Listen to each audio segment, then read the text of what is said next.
ప్రేమ సందేశం కార్యక్రమాన్ని వీక్షిస్తున్న మీ అందరికీ శుభాకాంక్షలు తెలియజేస్తా ఉన్నాను.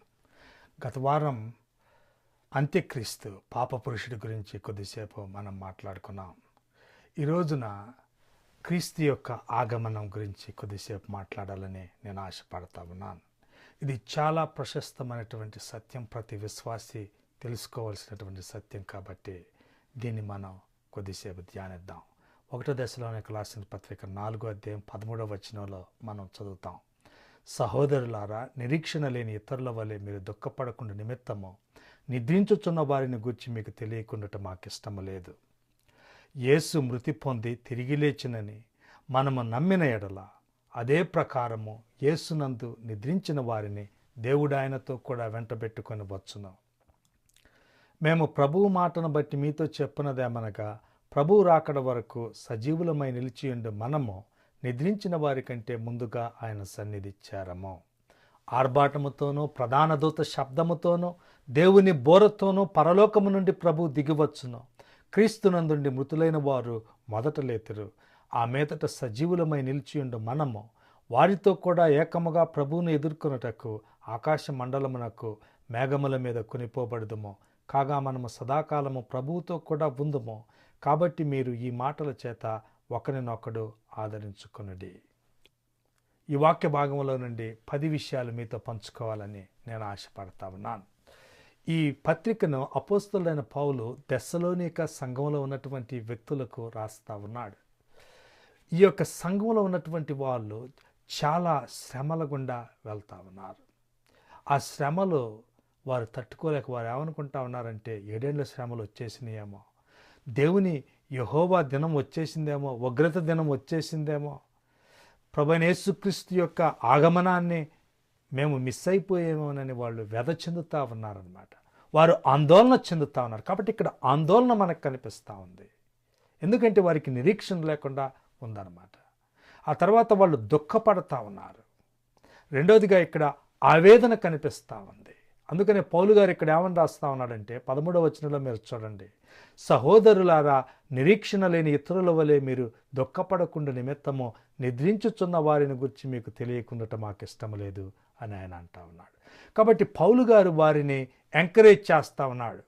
వీరు శ్రమల్లో గుండా వెళ్తూ ఉన్నారు. అయితే ఆయన ఏమంటా ఉన్నాడంటే, ఆ 7 ఏళ్ల శ్రమలకు ముందు ప్రభువైన యేసుక్రీస్తు తిరిగి వస్తాడు అని ఆయన అంటా ఉన్నాడు. ప్రభువైన యేసుక్రీస్తు విశ్వాసుల కోసం తిరిగి రావటం అన్నమాట. ఆ ర్యాప్చర్, విశ్వాసులందరూ లేపబడటాన్ని ర్యాప్చర్, లేకపోతే సంఘం ఎత్తబడుట, విశ్వాసులు ఎత్తబడుట అని మనం చెప్తా ఉన్నాం. ఇది శ్రమల తర్వాత జరిగేది కాదు, శ్రమలకు ముందే ఇది జరుగుతూ ఉంది. పోయిన వారం పాప పురుషుడి గురించి మాట్లాడేటప్పుడు నేను దానియేలు యొక్క 70 వారాల ప్రాఫెసీ, 70 వారాల ప్రవచనం గురించి మాట్లాడాను. 69 వారాలు గడిచిపోయినాయి, 70వ వారము మిగిలి ఉంది అని మనం చూసాం. కాబట్టి మనం ఈ రోజున 69 వారాల ముగింపుకి 70వ వారం యొక్క ప్రారంభానికి ఆ మధ్యలో ఉన్నటువంటి గ్యాప్లో మనం జీవిస్తూ ఉన్నాం. ఆ యొక్క 70వ వారము 7 ఏళ్ల శ్రమలు అన్నమాట. అయితే గుడ్ న్యూస్ ఏంటంటే, ఆ 7 ఏళ్ల శ్రమలకు ముందే విశ్వాసులందరూ ఈ ప్రపంచంలో నుండి ఎత్తబడబోతా ఉన్నారు. రెండవదిగా, తెస్సలోనిక సంఘంలో ఉన్నటువంటి వారు చనిపోయినటువంటి తమ యొక్క ఆత్మీయుల గురించి, కుటుంబ సభ్యుల గురించి వారు ఎంతో ఆవేదన చెందుతూ ఉన్నారు. పౌలు గారు వారికి రాస్తా ఉన్నాడు, నిద్రించుచున్న వారిని గూర్చి మీకు తెలియకుండా మాకు ఇష్టము లేదు అంటా ఉన్నాడు. ఇక్కడ చనిపోయినటువంటి విశ్వాసుల పరిస్థితి ఏంటో అపోస్తలుడు మనకి వివరిస్తూ ఉన్నాడు. మనం అందరం కూడా మన కుటుంబ సభ్యులు, చనిపోయినటువంటి మన కుటుంబ సభ్యులు ఏమైపోయారో అని మనం అందరం కూడా ఆవేదన చెందటం సహజమే. వారు ఎక్కడికి వెళ్ళారు? మా తాత, మా నాయనమ్మ, మా తల్లిదండ్రులు, మా అక్క చెల్లెలు చనిపోయిన వాళ్ళు, వారి పరిస్థితి ఏంటి, నా కుటుంబ సభ్యుల పరిస్థితి ఏంటి, నా స్నేహితుల పరిస్థితి ఏంటి, బంధువుల పరిస్థితి ఏంటి, మనం చాలాసార్లు విచారించడం సహజమే. అయితే వీరికి ఏం జరుగుద్ది అన్నది కూడా అపోస్తలుడైన పౌలు ఇక్కడ రాస్తా ఉన్నాడు. తెస్సలోనిక సంఘంలో ఉన్నటువంటి ఆ యొక్క విశ్వాసులు చనిపోయినటువంటి మా కుటుంబ సభ్యుల పరిస్థితి ఏంటని ఆవేదన చెందుతూ ఉన్నప్పుడు పౌలు గారు ఈ మాటలు వారికి రాస్తా ఉన్నాడు. చాలా ముఖ్యమైనటువంటి సత్యాలు వారితో ఆయన ఇక్కడ పంచుకుంటా ఉన్నాడు. ఈ రోజున చనిపోయిన వారి గురించి చాలా అపోహలు క్రైస్తవుల్లో సైతం ఉన్నాయి. కొంతమంది ఏమంటారంటే, మా ఆంటీ చనిపోయి దెయ్యమైంది, మంకుల్ని వేధిస్తూ ఉంది అనేవాళ్ళు ఉన్నారు. మా తాత చనిపోయాడు, ఆయన ఆత్మ ఇంకా తిరుగుతూనే ఉంది, నేను పరీక్షలు రాసేటప్పుడు ఆయనకి ప్రార్థన చేస్తాను, ఆయన ఆత్మ వచ్చి నాకు పరీక్షల్లో సహాయం చేస్తానే వాళ్ళు ఉన్నారు. ఇంకా కొంతమంది కోపం వచ్చినప్పుడు, అదే నేను దయ్యాన్నయ్యి నిన్ను జీవితం అంతా వేధించుకు తింటాను అని తమ కోపాన్ని ప్రదర్శించేటటువంటి వాళ్ళు ఉన్నారు. అయితే బైబిల్ గ్రంథము చనిపోయినటువంటి వాళ్ళు దయ్యాలు కారు అని మనకి చాలా స్పష్టంగా తెలియజేస్తా ఉంది. వారి శరీరము సమాధిలో ఉంటుంది, వారి ఆత్మ దేవుడి దగ్గరికి వెళ్ళిపోద్ది. ప్రసంగి 12:7 మనం చదువుతాం, మన్నైనది వెనుకటి వలనే మరలా భూమికి చేరును, ఆత్మ దాని దయచేసిన దేవుని యొద్దకు పోవును అని మనం చదువుతాం. కాబట్టి ఆత్మ దేవుడి దగ్గరికి వెళ్ళిపోద్ది అన్నమాట. అందుకనే చనిపోయిన మానవులు దయ్యాలు అవటమో లేకపోతే దేవదూతలు అవటమో అన్నది జరగదు. అదేవిధంగా వారి యొక్క ఆత్మలో ఎల్లెమ్మడ తిరగటం, మనుషుల్ని వేధించటం అన్నది జరగదు. ఈ రోజున క్రైస్తవ సంఘాల్లో కూడా ఈ యొక్క సూపర్స్టిషన్స్, మూఢనమ్మకాలు మనం చూస్తూ ఉన్నాం. మా అయ్యగారి ఆత్మ వచ్చి ఇక్కడ కూర్చుంటుంది అని కుర్చీలు వేసేటటువంటి క్రైస్తవ సంఘాలు ఉన్నాయి. అయితే మనం గుర్తుపెట్టుకోవాల్సింది ఏంటంటే, అవన్నీ మూఢనమ్మకాలు మాత్రమే. విశ్వాసులందరూ కూడా చనిపోయిన వెంటనే వారు ప్రభువైన యేసుక్రీస్తు యొక్క సన్నిధిలోకి వెళ్తారు. అందుకని అపోస్తలుడైన పౌలు ఫిలిప్పీయులకు రాసిన పత్రిక 1:21 ఆయన ఏమంటాడంటే, నా మట్టుకైతే బ్రతుకుట క్రీస్తే, చావైతే లాభము, నేను వెడలిపోయి క్రీస్తుతో కూడా నుండవలనని నాకు ఆశ ఉన్నది, అది నాకు మరి మేలు అని ఆయన అంటా ఉన్నాడు. I have a desire to depart and to be with Christ which is far better అని ఆయన అంటా ఉన్నాడు. అయితే పునరుత్థానం చాలామందికి అర్థం కాదు. అపోస్తల కార్యాలు 17 పౌలు గారిని గ్రీకు వాళ్ళు మృతుల పునరుత్థానం గురించి ఆయన మాట్లాడినప్పుడు వారు విని ఆయన అపహాస్యం చేశారు. ఈ రోజున కూడా చాలామంది మృతుల పునరుత్థానాన్ని విని వాళ్ళు అపహాస్యం చేసేటటువంటి పరిస్థితి ఉంది. అయితే మనం గుర్తుపెట్టుకోవాల్సింది ఏంటంటే, ప్రభువైన క్రీస్తు యొక్క పునరుత్థానం మీద క్రైస్తవ విశ్వాసము నిర్మించబడింది. ప్రభువైన యేసుక్రీస్తు మరణాన్ని జయించి తిరిగి లేచాడు అన్నటువంటి పునరుత్థాన సత్యం పునాదిగా క్రైస్తవ విశ్వాసం అంతా నిర్మించబడింది అని మనం గుర్తుపెట్టుకోవాలి. 2 తిమోతి 1:10 మనం చదువుతాం, ఆ క్రీస్తు యేసు మరణమును నిరర్ధకము చేసి జీవమును అక్షయతను సువార్త వలన వెలుగులోనికి తెచ్చెను అని ఆయన అంటా ఉన్నాడు. He made manifest by the appearing of our saviour Jesus Christ, who hath abolished death and hath brought life and immortality to the gospel.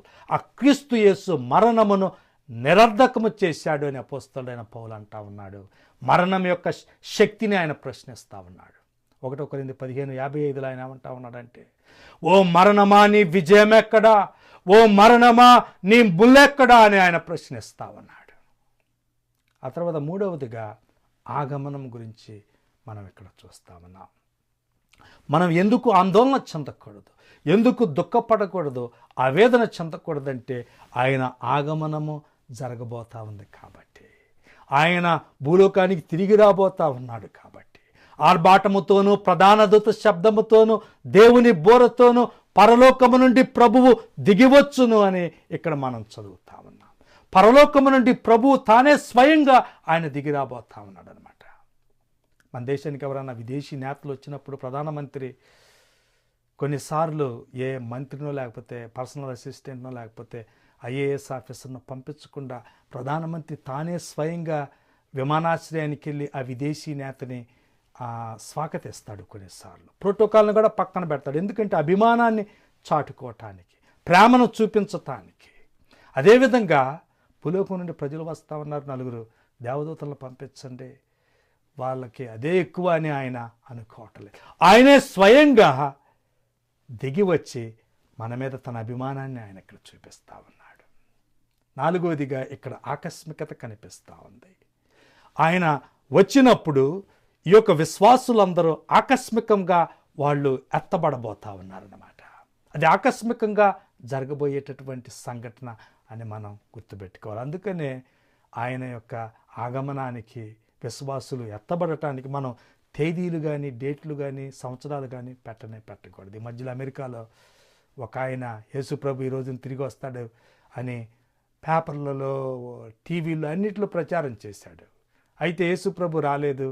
క్రైస్తవ విశ్వాసము నవ్వుల పాలైపోయిందనమాట. కాబట్టి ఇలాంటి పనులు చేసి మనం నవ్వుల పాలైపోతాం. ఎందుకంటే మత్తయి సువార్త 24:36 యేసుప్రభు ఏమంటా ఉన్నాడంటే, ఆ దినమును గూర్చియు ఆ గడియను గూర్చియు తండ్రి మాత్రమే ఎరుగును గాని ఏ మనుష్యుడైనను పరలోకమందలి దూతలైనను కుమారుడైనను ఎరుగరు అని ఆయన అంటా ఉన్నాడు. అపోస్తల కార్యములు 1:6 ప్రభువైన యేసుక్రీస్తు ఆరోహణమై పరలోకానికి వెళ్ళేటటువంటి ఆ యొక్క సమయములో శిష్యులు ఆయన్ని, ఈ కాలమందు ప్రభువా ఇశ్రాయేలునకు రాజ్యమును అనుగ్రహించదవా అని ఆయనను అడిగినప్పుడు, కాలములను సమయములను తండ్రి తన స్వాధీనముందుంచుకొని ఉన్నాడు, వాటిని తెలుసుకొనటం మీ పని కాదు అని ప్రభువైన యేసుక్రీస్తు తన యొక్క శిష్యులతో చెప్తా ఉన్నాడు. కాబట్టి మనము తేదీలు నిర్ణయించకూడదన్నమాట. తీతు పత్రిక 2:13 మనం చదువుతాం, మహాదేవుడును మన రక్షకుడునైన యేసుక్రీస్తు మహిమ యొక్క ప్రత్యక్షత కొరకు ఎదురు చూచుచు అంటా ఉన్నాడు. మన పని ఎదురు చూడటమే తప్ప తేదీలు, సంవత్సరాలు, సమయాలు పెట్టకూడదన్నమాట. 5వదిగా ఇక్కడ ఆర్భాటం కనిపిస్తూ ఉంది. ఆర్భాటముతోనూ ప్రధాన దూత శబ్దముతోనూ దేవుని బోరతోనూ పరలోకము నుండి ప్రభువు దిగివచ్చును అంటా ఉన్నాడు. ఆర్భాటం అన్నమాట. కెలుస్మాటి అనే గ్రీకు పదం ఇక్కడ వాడబడింది. అంటే ఇది ఒక బిగ్గర కేక. లాజరు సమాధి దగ్గర ఆయన కేక పెట్టాడు, లాజరు బయటికి రా అని పిలవగానే మృతుడైన లాజరు బయటికి వచ్చాడు. అదేవిధంగా ప్రభువైన యేసుక్రీస్తు పెట్టే ఆ పెద్ద కేక విని ఈ యొక్క ప్రపంచమంతా ఉన్నటువంటి విశ్వాసుల యొక్క సమాధులు తెరుచుకోబడి వారందరూ కూడా పునరుత్థానం చెందబోతా ఉన్నారు. 2వదిగా ఇక్కడ ప్రధాన దూత శబ్దము మనకి కనిపిస్తూ ఉంది. బైబిల్లో జరిగినటువంటి చాలా ముఖ్యమైనటువంటి సంఘటనల ముందు ప్రధాన దూత శబ్దము వినపడతా ఉండటం మనం చూస్తాం. ఫర్ ఎగ్జాంపుల్ యేసు ప్రభు యొక్క జననం దగ్గర ప్రధాన దూతను మనం చూస్తూ ఉన్నాం. అదేవిధంగా ఇది కూడా ఆయన తిరిగి రావటం కూడా చాలా ముఖ్యమైన సంఘటన కాబట్టి ప్రధాన దూత శబ్దము ఇక్కడ వినిపించబోతా ఉంది. 3వదిగా దేవుని బోర అంటా ఉన్నాడు, ద ట్రంపెట్ ఆఫ్ గాడ్ అన్నమాట.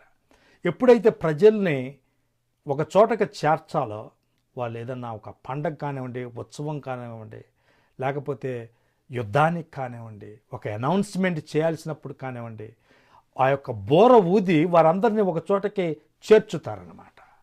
ఇక్కడ కూడా ఆ బోర ఊది, దేవుని బోర ఊది విశ్వాసులందరినీ ఒక చోటకి ప్రధాన దూత చేకూరుస్తూ ఉన్నాడు. ఈ రోజున ప్రపంచంలో 700 కోట్ల మంది జీవిస్తూ ఉన్నారు. మనం అనుకుందాం 100 కోట్ల మంది పైకి ఎత్తబడిన వాళ్ళందరూ పెట్టేటటువంటి ఆ గంభీర ఉత్సాహ ధ్వని ఏ విధంగా ఉంటుందో మీరు ఒకసారి ఆలోచించండి. వారందరూ కూడా మేఘాల్లో ప్రభువైన యేసుక్రీస్తుని కలవబోతా ఉన్నారు. వారి యొక్క స్వరాలతో దేవుణ్ణి అక్కడ మహిమపరచబోతా ఉన్నారు. మరణమేమో శరీరాన్ని, ఆత్మని విడదీస్తే ప్రభువైన యేసుక్రీస్తేమో వీరెండిటిని తిరిగి కలపబోతా ఉన్నాడు. కాబట్టి ఆ యొక్క దేవుని బోర వినపడంగానే విశ్వాసులందరూ కూడా మహిమ శరీరాలు ధరించుకోబోతా ఉన్నారు. ఫిలిప్పీలకు రాసిన పత్రిక 3:20 మనం చదువుతాం, సమస్తమును తనకు లోబరుచుకొన జాలిన శక్తిని బట్టి ఆయన మన దీన శరీరమును తన మహిమగల శరీరమునకు సమరూపము గలదానిగా మార్చును. ఆ యొక్క మృతదేహాలన్నీ కూడా మహిమ శరీరాలతో లేవబోతా ఉన్నాయి అన్నమాట. మన శరీరాలు సమాధి చేయబడిన తర్వాత అవి మట్టిలో కలిసిపోవటమే. ఈ శరీరాలు మళ్ళీ తిరిగి రావటం ఉండదన్నమాట. రాబోవేవి అవి మహిమ శరీరాలు. మనందరికీ కొత్త కొత్త వస్తువులంటే ఇష్టం. కొత్త బట్టలు, కొత్త ఆట వస్తువులు, కొత్త పుస్తకాలు, కొత్త ఫోన్లు, కొత్త ఇల్లు, కొత్త పెన్నులు, కొత్త కార్లు, కొత్త ఫర్నిచర్, కొత్త కంప్యూటర్లు, మనమందరికి కూడా కొత్త కొత్త వస్తువులు ఇష్టమే. అయితే అవన్నీ మనం కొనుక్కోగలం, కానీ కొత్త శరీరాన్ని మాత్రం మనం కొనుక్కోలేం. సంవత్సరాలు పోయే కొద్ది ఈ పాత శరీరమే మన వెంట వస్తూ ఉంటుంది. ఈ యొక్క శరీరంలోని రుగ్మతలు పెరుగుతూ ఉంటాయి. తలకాయ నొప్పులు, గుండె జబ్బులు, పక్షవాతాలు, క్యాన్సర్లు, బ్యాక్ పెయిన్లు, నీ పెయిన్లు, యాంకిల్ పెయిన్లు ఇవన్నీ పెరుగుతాయి తప్ప తగ్గవు. మనం అందరికి కూడా అనిపిస్తుంది, నాకు కొత్త శరీరం ఉంటే ఎంత బాగుండు అని మనం అందరం అనుకుంటాం. అయితే కొత్త వస్తువులని మనం కొనుక్కోగలం, కానీ కొత్త శరీరాన్ని మాత్రం ప్రభువైన యేసుక్రీస్తు మాత్రమే మనకు ఇవ్వగలడు. ఆరోదిగా ఇక్కడ ఆరోహణం కనిపిస్తూ ఉంది. చనిపోయిన విశ్వాసులందరూ కూడా సమాధుల్లో నుండి ప్రభువైన యేసుక్రీస్తు యొక్క కేక విని వారందరూ కూడా లేపబడితే, అప్పుడు జీవించి ఉన్నటువంటి విశ్వాసులు ఆరోహణం అయిపోతారన్నమాట. వారు ఆ యొక్క దేవుని బోర విని రెప్పపాటులు అట్లా మారిపోతారన్నమాట. 1 కొరింథీ 15:51 మీరు చూడండి. ఇదిగో మీకు ఒక మర్మము తెలుపుచున్నాను, మనమందరము నిద్రించము గాని నిమిషములో ఒక రెప్పపాటున కడబోర మ్రోగగానే మనమందరము మార్పు పొందుదుము అని అంటా ఉన్నాడు. కొన్ని కోట్ల మంది ప్రజలు రెప్పపాటులో అలా మారిపోతా ఉన్నారన్నమాట. ఒక క్లాస్ రూమ్లో టీచర్ మారిపోతే ఆ స్టూడెంట్స్ అందరూ ఎలా ఫీల్ అవుతారో మీరు ఒకసారి ఆలోచించండి. చాలామంది భర్తలు నా భార్య ఏమైపోయింది అని ఆశ్చర్యపోతారు. చాలామంది భార్యలు నా భర్త ఏమైపోయాడు, ఇప్పుడే కదా భోజనం చేస్తూ ఉన్నాడు అని ఆశ్చర్యపోతారు. డాక్టర్లు ఆశ్చర్యపోతారు, నా పేషెంట్లు ఏమైపోయారని. పేషెంట్లు ఆశ్చర్యపోతారు, డాక్టర్ ఏమైపోయాడు, నర్సులు ఏమైపోయారు. టీవీ చూసేవాళ్ళు ఆ న్యూస్ రీడర్ డిసప్పేర్ అవ్వగానే ఏమైపోయాడు ఈయన అని ఆశ్చర్యపోతారు. క్రైస్తవ సంఘం ఎత్తబడే రోజున అనేక ప్రమాదాలు జరిగేటటువంటి అవకాశం కూడా ఉంది. ఎందుకంటే ఆ రోజున ఒక విశ్వాసి బస్ డ్రైవర్ అనుకుందాం, ఆ యొక్క బస్ డ్రైవర్ మిస్ అయితే ఆ బస్సు ఎక్కడో పడిపోయి ప్రమాదం అయ్యే పరిస్థితి ఉంది. ఒక ట్రైన్ డ్రైవర్ విశ్వాసి అయితే ఆ విశ్వాసి ఎత్తబడితే ఆ ట్రైన్ పరిస్థితి ఏంటో మీరు ఆలోచించండి. ఒక విమాన పైలట్ విశ్వాసి అయ్యి ఆ విశ్వాసి ఎత్తబడితే ఆ విమానం పరిస్థితి ఏంటి మీరు ఆలోచించండి. కాబట్టి ఆ రోజున ఈ ప్రపంచంలో చాలా ప్రమాదాలు జరిగేటటువంటి అవకాశం ఉంది. 7వదిగా ఇక్కడ మనకి ఆకాశం కనిపిస్తూ ఉంది. ఆకాశం కనిపిస్తూ ఉందన్నమాట. అది చాలా ముఖ్యమైనటువంటి పాయింట్. మనం అందరం కూడా, విశ్వాసులందరూ కూడా ప్రభువైన యేసుక్రీస్తుని ఆకాశములో కలవబోతా ఉన్నారు. విశ్వాసులందరూ ఆ సమయంలో మృతులైన ఉన్నటువంటి వాళ్ళు కానివ్వండి, జీవించి ఉన్న వాళ్ళు కానివ్వండి, వారందరూ కూడా ఆకాశములో వాళ్ళు ప్రభువుని కలవబోతా ఉన్నారు. అక్కడ నుండి పరలోకానికి వాళ్ళు వెళ్ళబోతా ఉన్నారు. యేసు ప్రభు యోహాను సువార్త 14వ అధ్యాయంలో చేసినటువంటి ఆ వాగ్దానం గురించి మనకు తెలుసు. అక్కడ మనం ఏమని చదువుతామంటే, నా తండ్రి ఇంట అనేక నివాసములు కలవు, లేని ఎడల మీతో చెప్పుదును, మీకు స్థలము సిద్ధపరచ వెళ్ళుచున్నాను. నేను వెళ్ళి మీకు స్థలము సిద్ధపరచిన ఎడల నేనుండు స్థలములో మీరును ఉండులాగున మరలా వచ్చి నా యొద్ద నుండుటకు మిమ్మును తీసుకొని పోవుదును అని ఆయన అక్కడ వాగ్దానం చేస్తా ఉన్నాడు. కాబట్టి ఆ యొక్క వాగ్దానం ప్రకారము ఆయన మరలా తిరిగి వచ్చి విశ్వాసులను ఎత్తుకొని తండ్రి యొక్క ఇంటిలోకి వారిని తీసుకొని పోబోతా ఉన్నాడనమాట. ఆ పరలోకపు యొక్క సౌందర్యము, మహిమ చాలా కొద్ది వ్యక్తులు మాత్రమే చూడగలిగారు. స్టెఫెను, యోహాను, అపోస్తలులైన పౌలు వారు భూమి మీద నుండే ఆ పరలోకాన్ని చూడగలిగారు. చాలా కొద్ది మంది వ్యక్తులు మాత్రమే. 2 కొరింథీ 12వ అధ్యాయంలో అపోస్తలులైన పౌలు పరలోకానికి వెళ్ళి తిరిగి వచ్చినటువంటి సంఘటన ఆయన తెలియజేస్తా ఉన్నాడు. ఆ యొక్క పరలోకపు సౌందర్యము వివరించలేంది అని ఆయన ఇక్కడ రాస్తా ఉన్నాడు. ఆ తర్వాత మనకి ఇక్కడ మేఘాలు కనిపిస్తూ ఉన్నాయి. ఇక్కడ మనం చదువుతా ఉన్నాం, క్రీస్తు నందుండి మృతులైన వారు మొదట లేతురు, ఆ మీదట సజీవులమై నిలిచియుండు మనము వారితో కూడా ఏకముగా ప్రభువును ఎదుర్కొనుటకు ఆకాశ మండలమునకు మేఘముల మీద కొనిపోబడుదుము. ఇక్కడ చూడండి, మేఘముల మీద కొనిపోబడుదుము అంటా ఉన్నాడు. బైబిల్ గ్రంథంలో మేఘాలు దేవుని యొక్క ప్రత్యక్షతకు గుర్తుగా ఉన్నాయి. దేవుడు మోషేతో మాట్లాడినప్పుడు ఒక మేఘము రావటం నిర్గమాకాండం 24:15లో మనం చూస్తాం. మోషే కొండ మీదకి ఎక్కినప్పుడు ఆ మేఘము కొండను కమ్మెను. యెహోవా మహిమ సీనాయి కొండ మీద నిలిచెను. మేఘము 6 దినములు దాన్ని కమ్ముకొనెను. 7వ దినమున ఆయన ఆ మేఘములో నుండి మోషేను పిలిచెను అని అక్కడ మనం చదువుతా ఉన్నాం. కాబట్టి మేఘాలు అక్కడ దేవుని యొక్క ప్రత్యక్షతకు సాదృశ్యంగా ఉన్నాయి అన్నమాట. అదేవిధంగా నిర్గమాకాండం 40వ అధ్యాయములో దేవుని యొక్క మహిమ ప్రత్యక్ష గుడారం మీదకి దిగి వచ్చినప్పుడు అక్కడ ఒక మేఘం ఉన్నట్లుగా నిర్గమ 40వ అధ్యాయం 34వ వచనంలో మనం చదువుతాం. అదేవిధంగా 1వ రాజుల గ్రంథం 8వ అధ్యాయం 10వ వచనంలో ఒక మేఘము దేవుని యొక్క ఆలయంలోకి వచ్చినట్లుగా మనం చదువుతాం. యాజకులు పరిశుద్ధ స్థలములో నుండి బయటికి వచ్చినప్పుడు మేఘము యెహోవా మందిరమును నింపెను.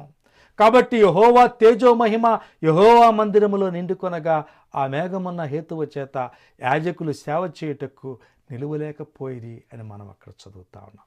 కాబట్టి మేఘము దేవుని యొక్క సన్నిధిని, దేవుని యొక్క మహిమని అవి చూపిస్తూ ఉన్నాయి. అదేవిధంగా మత్తయి సువార్త 17వ అధ్యాయంలో ప్రభువైన యేసుక్రీస్తు రూపాంతరపు కొండ మీద ఉన్నప్పుడు పేతురు, యాకోబు, యోహానులు అక్కడ ఒక మేఘాన్ని, ఒక ప్రకాశమైనటువంటి మేఘము వారిని కమ్ముకున్నట్లుగా అప్పుడు ఆ యొక్క మేఘములో నుండి ఇదిగో ఈయన నా ప్రియకుమారుడు, ఈయన యందు నేను ఆనందించుతున్నాను, ఈయన మాట వినుడని ఒక స్వరం వచ్చినట్లుగా మనం చూస్తా ఉన్నాం. అపోస్తల కార్యములు 1వ అధ్యాయము 9వ వచనములో ప్రభువైన యేసుక్రీస్తు భూలోకములో నుండి ఆయన ఆరోహణుడై పరలోకానికి వెళ్ళేటప్పుడు శిష్యులందరూ చూస్తూ ఉన్నప్పుడు వారి కన్నులకు కనబడకుండా ఒక మేఘము ఆయనను కొనిపోయేను అని మనం చూస్తా ఉన్నాం. కాబట్టి ఆయన పరలోకానికి వెళ్ళేటప్పుడు ఒక మేఘము తీసుకొని వెళ్ళింది. ఆయన తిరిగి వచ్చేటప్పుడు కూడా ఒక మేఘములో ఆయన ప్రత్యక్షం కాబోతా ఉన్నాడు. ఆ యొక్క మేఘాల మధ్య ఆయన విశ్వాసులందరినీ ఆయన కలుసుకోబోతా ఉన్నాడు. కాబట్టి మేఘాలు దైవిక ప్రత్యక్షతనే విశ్వాసులకే అనుగ్రహిస్తూ ఉన్నాయి. ఆ తర్వాత 8వదిగా అక్కడ ఆలింగనం కనిపిస్తూ ఉంది. చనిపోయిన విశ్వాసులు, బ్రతికున్న విశ్వాసులు కలిసి వాళ్ళందరూ ఆలింగనం చేసుకోబోతా ఉన్నారు. అది ఒక గొప్ప రీయూనియన్ అన్నమాట. 17వ వచనములో ఏమంటా ఉన్నాడంటే వారితో కూడా ఏకముగా ప్రభువును ఎదుర్కొనుటకు ఆకాశ మండలమునకు మేఘముల మీద కొనిపోబడదుము అంటా ఉన్నాడు. వారు అంటే ఎవరంటే క్రీస్తునందు మృతులైన వారు. వారందరూ కలిసికొని ఇక్కడ ఒక ఆలింగనం కనిపిస్తూ ఉంది. సీనియర్లు ముందు మరణం నుండి లేవబోతా ఉన్నారు. నేను కాలేజీలోకి వెళ్ళినప్పుడు ఇంటర్మీడియట్లో సీనియర్లు ఏమంటా ఉండేవాళ్ళు అంటే, అరే నేను సీనియర్ని రా, నాకు రెస్పెక్ట్ ఇవ్వా అంటూ ఉండేవాళ్ళు. ఇక్కడ దేవుడు సీనియర్లకి కాస్త రెస్పెక్ట్ ఇస్తా వారిని ముందు లేపి ఆ తర్వాత బతికున్న విశ్వాసుల్ని లేపి వీరందరిని ఒక సమూహంగా చేసి ఆ ఒక గొప్ప సమూహముతో పరలోకానికి తీసుకువెళ్తా ఉన్నాడు అన్నమాట. ఆ ఆనందాన్ని మీరు ఒకసారి ఆలోచించండి. కాబట్టి 9వదిగా ఇక్కడ ఆనందం కనిపిస్తూ ఉంది. మీరు మీ యొక్క చనిపోయిన కుటుంబ సభ్యులు కానివ్వండి, చనిపోయిన బంధువులు కానివ్వండి, చనిపోయినటువంటి స్నేహితులు కానివ్వండి, వారిని మరలా చూసినప్పుడు కలగబోయేటటువంటి ఆనందాన్ని ఒకసారి మీరు ఇక్కడ ఊహించండి. కాబట్టి ఇది ఒక ఆనందకరమైనటువంటి సమయం అన్నమాట. మన ఆత్మీయులే కాకుండా కోటాను కోట్ల మంది దేవుని యొక్క భక్తులు అక్కడ ఉండబోతా ఉన్నారు. పాత నిబంధనలో ఉన్నటువంటి భక్తులందరూ అక్కడ ఉండబోతా ఉన్నారు. అబ్రహాము, ఇస్సాకు, యాకోబు, యోసేపు, మోషే, యెహోషువ, దావీదు, సొలొమోను, అదేవిధంగా ప్రవక్తలైనటువంటి దానియేలు, యెషయా, యెర్మీయా, యెహెజ్కేలు, అపోస్తలులైనటువంటి మత్తయి, మార్కు, లూకా, యోహాను, పేతురు, యాకోబు, అదేవిధంగా క్రైస్తవ సంఘ చరిత్రలో ఉన్నటువంటి మహాభక్తులు మార్టిన్ లూథరు, భక్త సింగ్, దేవదాస్ గారు, సైలస్ ఫాక్స్ గారు, జాన్ నెల్సన్ డార్బీ గారు, సిహెచ్ మ్యాకంటోష్ గారు, ఎంతో చక్కటి పాటలు రాసినటువంటి ఫ్యానీ క్రాస్బీ, పులిపాక జగన్నాథం, పురుషోత్తం చౌదరి గారు, పంతగాని పరదేశి గారు, వీళ్ళందరూ కూడా కోటాను కోట్ల మంది అనేక రకాలైనటువంటి దేశాల వాళ్ళు, జాతుల వాళ్ళు, భాషల వాళ్ళు, కులాల వాళ్ళు, ఖండాల వాళ్ళు, వీళ్ళందరూ కూడా ఒక గొప్ప సమూహముగా అక్కడ చేకూర్చబోతా ఉన్నారు. మరణం మనల్ని వేరుదీస్తే ప్రభువైన యేసుక్రీస్తు మనల్ని మరోసారి ఒక చోటకి చేర్చబోతా ఉన్నాడు. ఆయనను పోలి మనం ఉండబోతా ఉన్నాం. 1 యోహాను 3:2 మనం చూస్తాం. ఆయన ప్రత్యక్షమైనప్పుడు ఆయన ఉన్నట్లుగానే ఆయనను చూతుము గనుక ఆయనను పోలియుందుమని ఎరుగుదుము అని ఆయన రాస్తా ఉన్నాడు. 10వదిగా ఇక్కడ మనకి ఆదరణ కనిపిస్తూ ఉంది. 18వ వచనంలో ఏమంటా ఉన్నాడంటే, కాబట్టి మీరు ఈ మాటల చేత ఒకరినొకడు ఆదరించుకొనుడి అంటా ఉన్నాడు.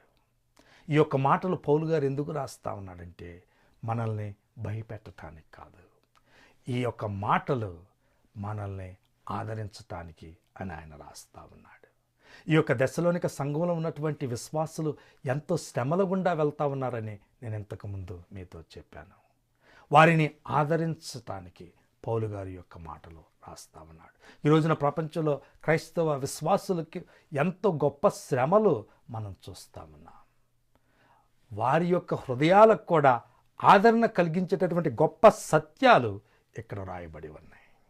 ఆ యొక్క సమస్యలు ఏమైనప్పటికీ కూడా, అవి ఆరోగ్య సమస్యలు అవనివ్వండి, లేకపోతే ఉద్యోగ సమస్యలు అవనివ్వండి, కుటుంబ సమస్యలు అవనివ్వండి, పిల్లల సమస్యలు అవనివ్వండి, ఊళ్ళో సమస్యలు అవనివ్వండి, వీధిలో సమస్యలు అవనివ్వండి, ఈ సమస్యల గుండా వెళ్ళేటటువంటి ప్రతి వ్యక్తికి ఈ యొక్క సత్యాలు ఆదరణ కలిగిస్తూ ఉన్నాయి.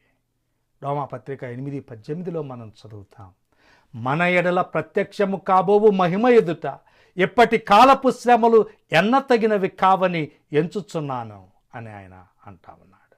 కాబట్టి మన సమస్యలు ఎంత కఠినమైనప్పటికీ కూడా, మన యొక్క నొప్పి ఎంత కఠినమైనది, ఎంత బాధాకరమైనప్పటికీ కూడా, ఆ ప్రత్యక్షం కాబోయేటటువంటి మహిమ ఎదుట అవి ఎన్నతగినవి కావు. ప్రస్తుత కాలపు శ్రమలు ఎన్నదగినవి కాదు అంటా ఉన్నాడు. ఆ నిత్య మహిమ ముందు ఈ తాత్కాలిక శ్రమలు మమ్మల్ని ఏమి చేయలేవంటా ఉన్నాడు అన్నమాట. మాకు దేవుడు ఉన్నాడు అని పౌలు గారు ఇక్కడ చెబుతా ఉన్నాడు. కాబట్టి ఈ యొక్క మాటల చేత ఒకరినొకడు ఆదరించుకోండి అంటా ఉన్నాడు. 2 కొరింథీ 1:3 మనం చదువుతాం, కనికరము చూపు తండ్రి, సమస్తమైన ఆదరణను అనుగ్రహించు దేవుడు, father of all mercies and God of all comfort.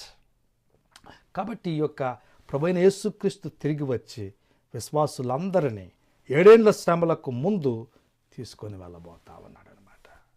నువ్వు ఏ సమూహంలో ఉన్నావు? ఆ ఎత్తబడే సమూహంలో ఉన్నావా, లేకపోతే విడవబడేటటువంటి సమూహంలో ఉన్నావా? ఎత్తబడే సమూహంలో ఉండాలంటే ప్రభువైన యేసుక్రీస్తును నీ స్వకీయ రక్షకుడిగా ఈరోజే అంగీకరించు. అదే ఈరోజు ప్రేమ సందేశం. Thank you very much.